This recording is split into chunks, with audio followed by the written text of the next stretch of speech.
Hey guys, this is Preeti. Welcome back to my channel. Guys, आज हम बात करने वाले एक हॉलीवुड मिस्ट्री थ्रिलर के बारे में जो इसी साल यानी कि 2021 में रिलीज हुई है। इस फिल्म का नाम है टिल डेथ। इस फिल्म की IMDb रेटिंग है 5.8 आउट ऑफ 10। रॉटेन टोमेटोज पर it's 89% fresh and also 83% Google user ने इसे लाइक किया है।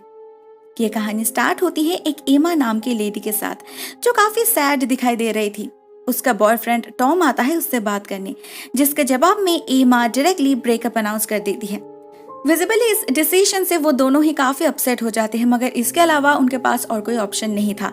असल में ये एमा की एक्स्ट्रा मैरिटल अफेयर है। शादी तो उसके एक highly successful lawyer mark Webster से हुई है, जो टॉम का बॉस भी है। शायद एमा को डर है मार्क को पता न चल जाए, इसीलिए ना चाहकर भी वो इस रिश्ते को खत्म कर देती है। टॉम उसे नेक्स्ट डे मिलने बुलाता है, जिस पर भी एमा मना करती है क्योंकि नेक्स्ट डे उसकी मैरिज एनिवर्सरी है। अगले दिन हम एमा को मार्क के ऑफिस में देखते हैं, जहां मार्क तो नहीं था मगर टेबल पर एक फाइल पड़ा था। ये किसी बॉबी नाम के बंदे का फाइल था जो पिछले कई सालों से जेल में है, वो भी एमा पर हमले के जुर्म में। यहाँ पर हमें पता चलता है आज से 10 साल पहले यही बंदा एमा के घर में चोरी करने गया था। दोनों में हाथापाई हुई और एमा ने अपने बचाव में उसकी एक आंख फोड़ दी। उस केस में मार्क ये डिस्ट्रिक्ट अटॉर्नी था और उसी हादसे से मार्क से एमा की मुलाकात हुई थी। मगर अभी इतने सालों बाद ये फाइल यहाँ पर क्या कर रहा है? एमा जब यही समझने की कोशिश कर रही थी तभी एंट्री लेता है मार्क वेबस्टर। एमा उससे भी पूछती है ये सब क्या है, मगर मार्क उसके सवाल को कंप्लीटली इग्नोर कर जाता है। हम नोटिस करते हैं मार्क बहुत ही ज्यादा डोमिनेंट है। उसे देखकर एमा अचानक सहम सी जाती है। उसने एक ब्लैक ड्रेस पहनी थी जो मार्क को पसंद नहीं आती, तो वो एमा को चेंज करने के लिए फोर्स करता है। ऑफिस से निकलते वक्त उनकी मुलाकात होती है टॉम से। एक पल के लिए एमा की धड़कन रुक चुकी थी, बट फॉर्चुनेटली टॉम सिचुएशन को बहुत ही अच्छी तरीके से हैंडल कर लेता है। मार्क को भनक तक नहीं लगती कि वो दोनों एक दूसरे को जानते भी है। शाम को मार्क और एमा डिनर करने जाते हैं एक बहुत ही पॉश रेस्टोरेंट में। मार्क उसे एक बहुत ही वियर्ड चीज गिफ्ट करता है, एक स्टील नेकलेस। एमा को तो अजीब लगता है मगर फिर भी वो कुछ नहीं कहती, खुशी खुशी उसे पहन लेती है। मगर उसका गिफ्ट मार्क को बिल्कुल भी पसंद नहीं आया था। ये उसके फेवरेट गेम के टिकट्स थे, मगर मार्क उसे डायरेक्टली बता देता है कि अभी उसका टेस्ट बदल चुका है। इवन रेस्टोरेंट से निकलते वक्त भी वो उन टिकट्स को उसी टेबल पर छोड़ आता है। इस सब से एक बात बिल्कुल साफ हो जाती है कि इन दोनों के बीच काफी सारे प्रॉब्लम्स है। मार्क हमेशा कंप्लेन करता रहता है कि एमा बदल चुकी है, पहले की तरह जॉली नहीं रही, लेकिन अपने रूड बिहेवियर पर उसका ध्यान ही नहीं जाता। बाहर गाड़ी के लिए वेट करते वक्त मार्क एमा को एक लास्ट सरप्राइज देता है। उसके पॉकेट में एक काला कपड़ा था जिससे ब्लाइंड फोल्ड करके वो एमा को कहीं ले जाने लगता है। काफी देर हो जाता है फिर भी गाड़ी रुकती ही नहीं। ऑलमोस्ट 1.5 घंटे बाद एमा इम्पेशेंट होकर खुद ही अपने आंखों की पट्टी खोल लेती है और उसके सामने था एक लेक हाउस। लेक तो ठंड में जम चुका था, फिर भी उसे पहचानने में देर नहीं लगती कि ये वही घर है जहां वो और मार्क शादी के बाद अक्सर आया करते थे। इस घर से उनकी बहुत सारे हैप्पी मेमोरीज भी जुड़ी है। घर के अंदर कदम रखते ही एमा बिल्कुल हैरान हो जाती है क्योंकि पूरे घर को बहुत ही ब्यूटीफुली सजाया गया था। कैंडल्स जल रहे थे, जमीन पर रोज पेटल्स बिछाए गए थे, एक कार्ड था जिस पर प्यार भरी बातें लिखी गई थी, रोमांटिक गाने बज रहे थे, एक कमरा उनकी पुरानी फोटो से भरा भरा था। सब कुछ बहुत खूबसूरत लग रहा था। तो ये थी मार्क की सरप्राइज। वो एमा से कहता है कि उसे पता है लास्ट कुछ सालों से उनका रिलेशनशिप ठीक नहीं चल रहा, मगर अभी वो कंपेंसेट करना चाहता है। अभी से सब कुछ ठीक हो जाएगा। वो रात एमा और मार्क उसी घर में बिताते हैं। नेक्स्ट मॉर्निंग जब एमा की नींद टूटती है तब तक मार्क जाग चुका था। वो उसके पास ही बैठा था विद अ ब्लैंक फेस। एमा जैसे उठकर बैठने जाती है वो देखती है मार्क ने उसके हाथ पर एक हैंडकफ डाल रखा है जिसका दूसरा एंड उसके हाथ से टाइट है। एमा डर जाती है क्योंकि वो अपने पति को बहुत ही अच्छी तरीके से जानती है। मार्क कोई भला इंसान नहीं है, एक बहुत ही हिपोक्रेट पर्सन है जो एमा को हमेशा अपने मुट्ठी में रखना चाहता है। फोर्सफुली उसे हर बात मनवाता है। शादी के बाद एमा की तो कोई फ्रीडम ही नहीं बची थी। इस डिप्लोमेट के हाथ वो एक पुतला बन चुकी थी। इस रिश्ते से बचने के लिए ही शायद एमा ने टॉम से रिश्ता बनाई थी, जो भी मार्क के कारण उसे तोड़ना पड़ा। अभी इस हथकड़ी का क्या मतलब? एमा मार्क से यही सवाल पूछती है, मगर मार्क जवाब दिए बिना ही खुद को शूट कर लेता है। उसके खून से एमा का चेहरा लाल पड़ चुका था। एमा बिल्कुल स्टंट हो चुकी थी इस दहशत से। वो कुछ समझ ही नहीं पा रही थी मार्क ने ये क्या किया, क्यों किया। वो तो खुद मरने वाला नहीं था, दूसरों को मारने वाला था। कुछ देर एमा वहीं पर बैठी रहती है, उसके बाद धीरे धीरे खुद को संभालती है। अभी उसे सबसे पहले इस हथकड़ी को खोलना होगा, इस घर से निकलना होगा। सबसे पहले वो उसी बंदूक से हैंडकफ को तोड़ने की कोशिश करती है, मगर इसमें तो गोली ही नहीं थी। एमा कॉर्डलेस पर ट्राई करती है 911 पर कॉल करने की, मगर फोन डेड था। उसके बाद वो लाश को घसीटते हुए क्लोजेट की तरफ ले जाती है, क्योंकि वो नाइट ड्रेस पहनी थी, उसके कपड़े गायब थे और ठंड में उसकी हालत खराब हो रही थी। मगर क्लोजेट बिल्कुल ही खाली था, सिर्फ उसका वेडिंग गाउन रखा था वहां पर, जो ऑब्वियसली इस सिचुएशन में उसके किसी काम का नहीं। एमा को वहां पर एक हाईटेक लॉकर भी दिखता है, जिसके बारे में उसे कुछ भी नहीं पता। एमा मार्क का शर्ट उतार के खुद पहन लेती है और उस ड्रेस को यूज करती है लाश को खींचने के लिए। किसी तरह गिरते पड़ते वो नीचे जा पहुंचती है। उसे अपना फोन फ्लावर पॉट में मिलता है, जो पानी के कारण खराब हो चुका था।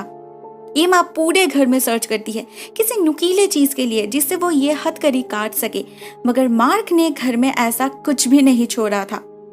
फॉर्चुनेटली एमा को घर के डस्टबिन में गाड़ी की चाबी मिल जाती है, मगर वहां तक पहुंचने के लिए उसे इस लाश को बर्फ के ऊपर से घसीट कर ले जाना होगा। एमा के पास कोई जूते भी नहीं थे, तो वो इसी ड्रेस को काट कर अपने पैरों में रैप कर लेती है, मार्क का पैंट पहन लेती है और किसी तरह गाड़ी के पास जा पहुंचती है। लाश को गाड़ी के अंदर बिठाती है, खुद बैठती है और गाड़ी स्टार्ट करती है, मगर इंजन स्टार्ट ही नहीं होता। कैसे हो सकता है? मार्क ने ऑलरेडी सारा पेट्रोल जो निकाल दिया था। अचानक गाड़ी में गाना बजने लगता है, उनका वेडिंग सॉन्ग, और सुनाई देता है मार्क का एक वॉइस रिकॉर्डिंग, जिससे एमा को पता चलता है कि मार्क को टॉम के बारे में ऑलरेडी पता था। मार्क हमेशा अपने आप को एमा से सुपीरियर मानता था। उसे लगता था उसने एमा से शादी करके उसे ये लैविश लाइफस्टाइल देकर बहुत बड़ा कोई कांड किया है, जिसके बदले में एमा को उसे पूछना चाहिए। वहीं एमा जब उसे चीट करने लगी, वो मार्क सहन नहीं कर पाया, खुद सुसाइड कर लिया और एमा को ऐसे ट्रैप्ड कर गया। लेकिन एमा इतने आसानी से हार मानने वालों में से नहीं थी। वो समझ चुकी थी इसके पीछे जरूर और भी कोई गेम चल रहा है। मार्क खुद कोई दूध का धुला तो नहीं था, उसने भी कई सारे लड़कियों के साथ रात बिताया था। एमा सिर्फ उससे डरती थी, इसीलिए इस रिश्ते को कंटिन्यू कर रही थी बोझ की तरह, और अभी मरने के बाद भी उसे इस बोझ को खींचना पड़ रहा है। एमा बेसमेंट में जाती है, शायद कोई टूल मिल जाए, मगर वो भी पूरा खाली था। ऐसे ऊपर नीच करते करते वो कंप्लीटली एग्जॉस्टेड हो चुकी थी, फिर भी वो रुकती नहीं। वो उस कमरे में जा पहुंचती है जहां उनके फोटोज टंगे हुए थे, लेकिन अभी उन फोटोज में एमा का चेहरा स्क्रैच किया गया था और साथ में उसके और टॉम के कुछ फोटोज भी थे। मतलब मार्क लिटरली उन्हें स्टॉक किया करता था।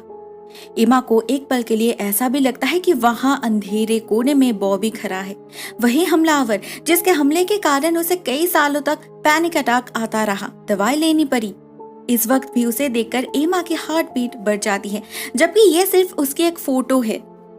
एमा को वहां पर एक रिकॉर्डिंग भी सुनाई देती है, जो स्टेटमेंट उसने कंप्लेन लॉन्च करते वक्त रिकॉर्ड की थी, मगर अभी इस सिचुएशन से उसका क्या लेना देना? एमा समझ नहीं पाती, ना उसे समझने का वक्त मिलता है, क्योंकि तभी उसे घर के बाहर एक गाड़ी की आवाज सुनाई देती है। चेक करने पर पता चलता है टॉम आया है। वो कहता है उसे एमा के फोन से मैसेज करके इस घर का लोकेशन देकर मदद के लिए बुलाया गया है। ये भी जरूर मार्क का ही काम था।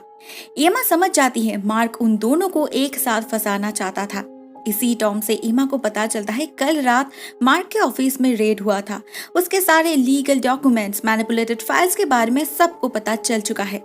मार्क का करियर तो खत्म हो ही चुका है, साथ में अगर वो जिंदा रहता तो उसे बाकी की जिंदगी जेल में ही बितानी पड़ती। तो ये है उसके सुसाइड का कारण। अब जाके एमा को पूरा गेम समझ आया, लेकिन असल में तो अभी भी कई राज खुलने बाकी थे, जिसके बारे में इनका कोई आइडिया भी नहीं था। टॉम पुलिस को कॉल करने के लिए गाड़ी से अपना फोन लाने बाहर जाता है और ठीक तभी उन्हें एक दूसरी गाड़ी की आवाज सुनाई देती है। टॉम एमा को छुपने के लिए कहकर खुद जाता है उनसे बात करने। पहले एक जिमी नाम का बंदा आता है, कहता है वो फर्नेस ठीक करने आया है, मगर टॉम जानता था ये झूठ है क्योंकि उसने इसी घर में आते वक्त इस गाड़ी को रोड साइड पर पार्क्ड देखा था। ये लोग उसे ही फॉलो करते हुए आए हैं। कुछ तो गड़बड़ जरूर है, जो अगले ही पल में रिवील होता है जब गाड़ी से एक दूसरा बंदा निकलता है, टॉम को चाकू से बार बार स्टैब करके मार डालता है और दरवाजा तोड़कर घुस जाता है घर के अंदर। ये आदमी और कोई नहीं, बॉबी था, वही हमलावर। उसे देखकर एमा के हाथ पैर कांपने लग जाते हैं। उसे समझने में देर नहीं लगती कि इसीलिए उसका फाइल मार्क के पास था, क्योंकि मार्क ने ही उसे जेल से निकाला है एमा का खून करने। बॉबी और जिमी दोनों मिलकर पूरे घर में एमा को ढूंढने लग जाते हैं। एमा घर से निकलकर शेड में जा पहुंचती है, जहां बोट रखा था, जिसके एंकर से वो अपने हथकड़ी को काट लेती है, मगर इससे बहुत जोर की आवाज हो रही थी जो जिमी को सुनाई देती है। वो ब्लड ट्रेस को फॉलो करके शेड में आ पहुंचता है। एमा तो छुप जाती है तब तक, मगर उसे मार्क की लाश दिख जाती है, जिसे देखते ही बॉबी समझ जाता है कि उसके हथकड़ी को काटा गया है। वहां फुटप्रिंट्स भी थे, तो श्योरली ये एमा का ही काम है। बेयरफुट वो ज्यादा दूर नहीं जा सकती। उनके बातों से एमा को पता चलता है कि मार्क ने उन्हें एमा को मारने की सुपारी दिया है। बदले में उन्हें वो सारे डायमंड्स मिल जाएंगे जो उस लॉकर में हैं, और ये लॉकर एक फिंगरप्रिंट और पासवर्ड से सिक्योर्ड है, जो बॉबी को लगता है जरूर एमा को पता होगा। तो अभी उसे ढूंढना उसकी मजबूरी बन चुकी थी। एमा सब कुछ सुनकर बहुत ज्यादा डर जाती है, घबरा जाती है। वैसे ही इस आदमी से उसका एक्सपीरियंस कुछ ज्यादा ही खराब था। अभी वो कैसे बचे? जैसे ही वो दोनों घर वापस जाते हैं, एमा को बोट के पास एक पेट्रोल से भरा जार मिलता है, जिसे वो खींचकर गाड़ी के पास ले जाती है। पंप करके उस पेट्रोल को गाड़ी में डालना शुरू करती है, लेकिन बॉबी को भनक लग जाती है। वो भी इस शेड में आ पहुंचता है। वहां पर बर्फ और पाइप से उसे आइडिया लग जाता है कि एमा यहाँ आई थी। तब तक एमा किसी तरह उससे बचकर बेसमेंट में जाके छुपती है, लेकिन वहां से घर के अंदर नहीं जा पाती क्योंकि अंदर जिमी उसे ढूंढ रहा था। इधर बॉबी बस उस तक पहुंचने ही वाला था कि एमा बहुत ही चालाकी से गाड़ी की चाबी से हॉर्न्स ब्लो कर देती है। जिमी और बॉबी एक साथ गैराज में जाके पहुंचते हैं, जिससे एमा को भागने का मौका मिल जाता है। वो घर के अंदर जाती है, टॉम के जूते पहनती है और एटिक में जाकर छुपती है। अचानक हमला कर देती है इन दोनों पर। दोनों को ही घायल करके बाहर भागती है। टॉम की गाड़ी लेकर भागने की कोशिश करती है, मगर एट लास्ट इतना कुछ करने के बाद भी बच नहीं पाती। बॉबी आकर उसे खींचकर वापस घर में ले जाता है। इस सब का बस एक ही फायदा होता है कि गाड़ी में टॉम का फोन था, जिससे एमा पुलिस को कॉल कर पाती है। भले ही बात पूरी होने से पहले बॉबी ने वो फोन तोड़ दिया, मगर एमा को उम्मीद थी कि शायद पुलिस उस कॉल को ट्रेस कर पाएंगे। इसके बाद बॉबी फिर से एमा को मार्क के साथ एक नए हथकड़ी से बांध देता है और बहुत मारता है। जिमी काफी वीक हार्टेड पर्सन था। वो और किसी को मारना नहीं चाहता था। उसे वहां मार्क की गन दिखती है। उसे तो नहीं पता था कि वो खाली है, तो वो उसे उठा लेता है और उससे बॉबी को रुकने पर मजबूर कर देता है। ये तय होता है कि एमा उन्हें पासवर्ड देगी, बदले में ये लोग उसके हैंडकफ खोल देंगे, उसे जाने देंगे। उस लॉकर का पासवर्ड वो डेट था जिस दिन मार्क ने एमा को प्रपोज किया था। एमा वो डेट बता देती है। उस डेट और मार्क के फिंगरप्रिंट से बॉबी उस लॉकर को खोल भी लेता है, मगर उसके अंदर कोई डायमंड्स नहीं थे, सिर्फ एक चाकू था जिस पर लिखा था सारे डायमंड्स एमा के नेकलेस में हैं। जिमी जल्दी से उस नेकलेस को काटने की कोशिश करता है, मगर वो अनब्रेकेबल था। उसे सिर्फ एक ही तरीके से निकाला जा सकता था, एमा का सर काटकर। बॉबी झपट पड़ता है एमा पर, चाकू से उसका सर काटने। जिमी फिर से एक बार उसे रोकने जाता है, मगर हाथापाई में उसकी ही मौत हो जाती है। अभी तो एमा को बचाने वाला और कोई नहीं था, तो वो खुद ही बॉबी पर हमला कर देती है। उसे बेहोश करके उसके हाथ में हथकड़ी डाल देती है, जिसका दूसरा एंड मार्क के हाथ में था। गाड़ी लेकर बाहर भागती है एमा, मगर ज्यादा देर जा नहीं पाती। बॉबी उस हालत में भी उसका पीछा करता रहता है और गाड़ी का एक्सीडेंट हो जाता है। एमा का होश लौटते ही वो क्रॉल करते हुए आगे बढ़ने लगती है। उसके अंदर भागने की और ताकत ही नहीं बची थी, मगर बॉबी तब भी उसका पीछा नहीं छोड़ता। फिर से एक बार चाकू से उस पर वार करता है, जिसका नतीजा भयानक होता है। असल में भागा दौड़ी में उन्हें पता ही नहीं चला कब वो लोग लेक के ऊपर पहुंच चुके थे। चाकू के वार से पानी के ऊपर जो पतला सा आइस फ्लोर बना था वो टूट जाता है और सभी एक साथ नीचे पानी में डूब जाते हैं। सभी की जान खतरे में आ चुकी थी, स्पेशली बॉबी की, क्योंकि वो मार्क के लाश से टाइड अप था। लेकिन वो बदले के आग में इतना पागल हो रहा था कि इवन उस हालत में भी वो एमा को मारने की ही कोशिश कर रहा था। मगर एमा अपने सर्वाइवल स्पिरिट में उससे उसका ही चाकू छीनकर उसके ही दूसरे आंख में घुसा देती है। बॉबी और खुद को संभाल नहीं पाता। एक्सेसिव ब्लीडिंग के कारण वो बेहोश हो जाता है और मार्क की लाश उसे खींचकर पानी की गहराइयों में कहीं गायब हो जाती है। एमा फाइनली जिंदा बच जाती है। वो बहुत मुश्किल से ऊपर आ पहुंचती है और दूर से उसे पुलिस कार की सायरन सुनाई देती है। मतलब आखिरकार उसके कॉल को पुलिस ने ट्रेस कर ही लिया। दी एंड। दोस्तों, मुझे पर्सनली ये फिल्म बहुत ही अच्छी लगी। आपका क्या ख्याल है कमेंट सेक्शन में जरूर बताना। आज के लिए बस इतना ही दोस्तों। Thank you so much for watching this video. बहुत जल्द मिलते हैं एक और नए वीडियो के साथ। तब तक के लिए टेक केयर। टाटा।